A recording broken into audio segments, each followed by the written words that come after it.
Ma, kamatayan ni ate ngayon. Hindi ba tayo mag-tirik ng kandila man lang?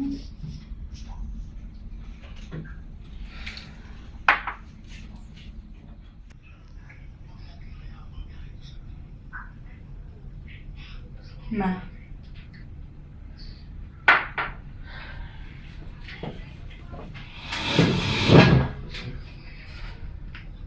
Anong karapatan mong tanong ng ganyan?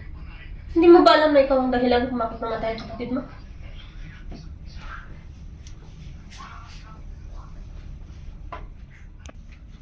Ma, bakit parang kasalanan ko? Anong problema? Ang problema? Hindi mo alam kung anong problema. Oo. Kasalanan mo kung bakit namatay ang kapatid mo. Ma, aksidente yung nangyari.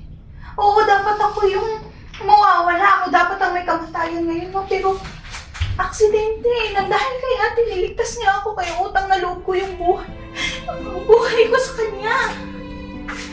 Bakit ganun? Bakit parang kasalanan ko ngayon, Ma? Ma, naiisip mo ba yun? Bakit kahit doon napapansin ko parang iba ako kay ate? No, hindi ko kasalanan kung mas magaling si ate sa akin. Oo, mas matalino siya sa akin. Mas mabuti siya anak sa'yo. Pero bakit parang kasalanan ko? Bakit parang ako? Hindi ba kayo masaya? Oo, alam ko kahit ako, masakit sa akin. Pero hindi ko kasalanan, Ma. Kasalanan mo! Dahil gusto mo pantayan kung gaano kagaling ang kapatid mo, hindi mo siya kayang pantayan. Hindi mo siya kayang pantayan. Ma, magkakamali ka, Ma. Si ate ang inspirasyon ko. Si ate ang tinitingala ako kung bakit ginagalingan ko sa eskwela, sa lahat ng utos niyo sa akin. Hindi niyo ba ako napapansin? Hanggang ngayon, hindi. Kahit anong gawin mo, hindi mo kayang pantayan ang kapatid mo. Kaya huwag ka nang magpumilit. Kung ano man ang gusto mong mangyari sa buhay mo, hindi mo siya makapantayan. Kahit kailan. Oo, Ma. Hindi ko siya kayang pantayan. Kasi hindi ako si ate. Sana nakita niyo yun kahit noon pa. Alam niyo, minsan, iniisip ko na nga lang eh. Sana hindi ka na lang naging nanay ko. Tama na!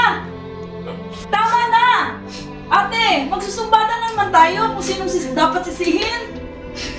Nawala na si Amor, ate. Pati pa si Sally gusto mong mawala din. Tama na, ate! Huwag natin hayaan na mangyari pa to sa atin ulit. Tama na! Intindihin nyo na nawala na si Amor. Ate, tanggapin na natin na wala na si Amor. Hayaan ba natin na mawasak ang pamilyang ito dahil namatay si Amor? Sa tingin mo, kung nabubuhay pa si Amor, sasaya siya sa nangyayaring ito sa atin? Ate,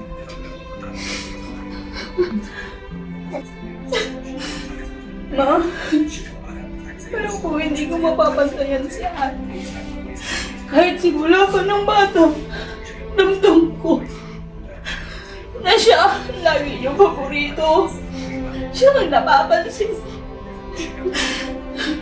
Hindi ko siya mapapantayan, Ma. Ano, mahal na mahal ko ang ate ko. Mahal na mahal ko po kayo.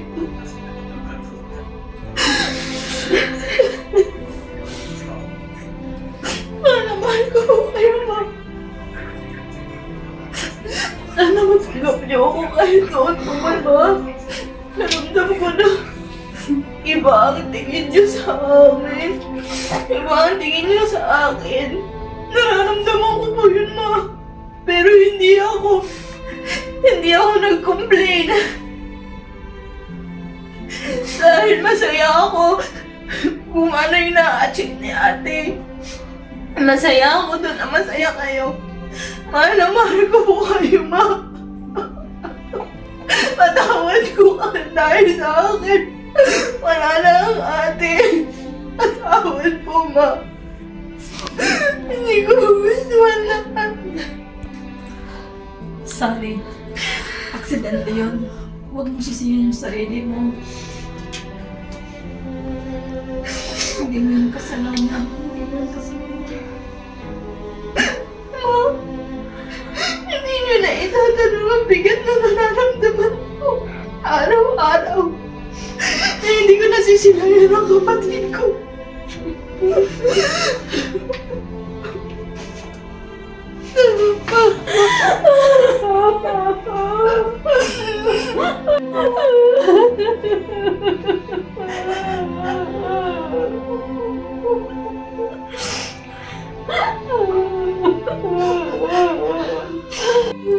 Batawarin mo ako, anak. Hindi ko nakita ang mga bagay na yan. Sobra akong nabulagan sa sakit at pagkawala ng kapatid mo.